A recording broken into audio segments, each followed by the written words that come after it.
প্রথম সমস্যা হলো প্রিপেড মিটার। প্রিপেড মিটারের সারা বাংলাদেশে, যেটা আমাদের দল থেকে ইতিমধ্যে এটার ব্যাপারে বলা হয়েছে এবং এটা আরো বিস্তারিত আপনাদের সামনে বলবো।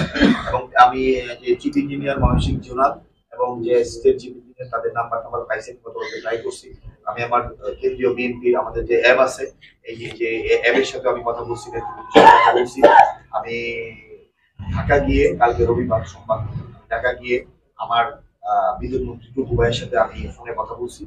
ভাই এই ব্যাপার আমার সমস্যা, তারা ইমিডিয়েট এই পরিস্থিতি কয়েক হাজার বা 10-20 হাজার লোকের মানববন্ধন হয়েছে, এটা নিয়ে এলাকার মধ্যে খুব উত্তেজনা। এই বিষয়টা এই আপাতত ঘটিয়ে আপনি আমার সহযোগিতা করবেন। উনি বিদ্যুৎ মন্ত্রী ছিলেন, ওনার নলেজে আছে চিফ ইঞ্জিনিয়ার পিডি বা যারাই হোক, ওনার কথা ওনার ফোন ওনাকে করবে। এবং গতকালকে যে পরশুদিন যে আমাদের প্রেস কনফারেন্স হচ্ছে, আমাদের দলের ওনাকে এটা ব্রিফ করতে দেওয়া হয়েছে, যেহেতু উনি এক্স মিনিস্টার ছিলেন বিদ্যুৎ এবং জ্বালানি। অতএব আগামী দিনেও উনি মন্ত্রী হোক না হোক, আপাতত দায়িত্বপ্রাপ্ত অলিখিত ভাবে উনি আমাদের এই সেক্টরটাকে দেখতেছেন। এই কারণে ওনাকে নক করছি। পাশাপাশি আমি ময়মনসিংহ নেতৃবৃন্দের সাথে কথা বলছি, আমাদের জেলা বিএনপি ময়মনসিংহ যেহেতু জোরাল ওয়াহাব আছে, আমার ওয়াহাব সাহেব আছে, আমার সহসভাপতি সম্পাদক, তার সাথে আমি কথা বলছি।